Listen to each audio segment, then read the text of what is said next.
14 जनवरी 2026 जेके Bose result declare कर देता है। 10वीं और 12वीं क्लासेस के टीवी पर ब्रेकिंग न्यूज, सोशल मीडिया पर पोस्ट्स और हर जगह एक ही सवाल। हेलो, किती मार्कशी? किसी के लिए ये नंबर सेलिब्रेशन है, किसी के लिए खामोशी, और इसी खामोशी के बीच एक सवाल खड़ा होता है, क्या हम सही कर रहे हैं बोर्ड्स के रिजल्ट को इतनी हाइप देकर?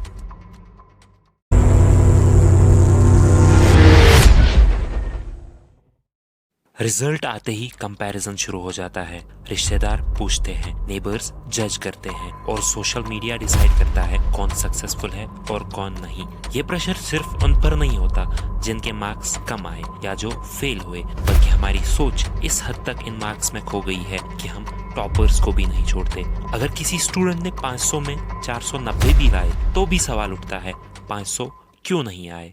I have got 492, but still I get the pressure that why didn't you get 498? जब 490 लाने वाला स्टूडेंट भी प्रेशर में आ जाए तो प्रॉब्लम स्टूडेंट की नहीं, हमारी सोच की है। मीडिया कुछ स्टोरीज उठाता है और उन्हें सक्सेस का मॉडल बना दिया जाता है। सोशल मीडिया उन्हीं स्टोरीज को बार बार दिखाता है, पर जो स्टूडेंट्स इस फ्रेम में फिट नहीं होते, उनका प्रेशर, उनकी स्ट्रगल कहीं दिखाई नहीं देती। रिजल्ट ये होता है, कंपैरिजन नॉर्मल बन जाता है और प्रेशर साइलेंटली बढ़ता रहता है। ये सिर्फ थ्योरी नहीं है, ये रियलिटी है।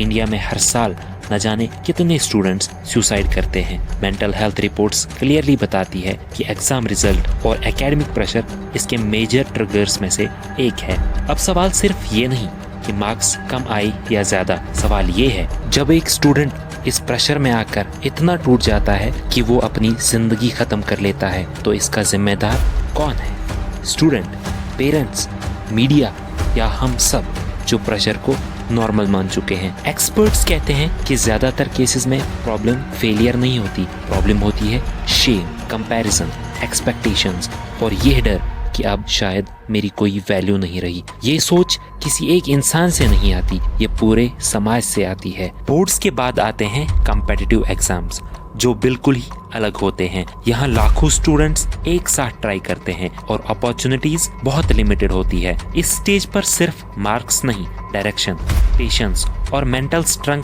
मैटर करती है। अब जिस स्टूडेंट को तुमने बोर्ड्स के रिजल्ट पे इतना ग्लोरीफाई करा था, कल को अगर वही स्टूडेंट कंपटीशन में पीछे रह जाता है, तब वही सोशल मीडिया ग्लोरी प्रेशर में कन्वर्ट हो जाती है। उस वक्त कोई मीडिया नहीं जाती उसकी कंडीशन को हाईलाइट करने, और इसी प्रेशर की वजह से न जाने कितने स्टूडेंट्स कंपटीशन में आकर सुसाइड कर लेते हैं।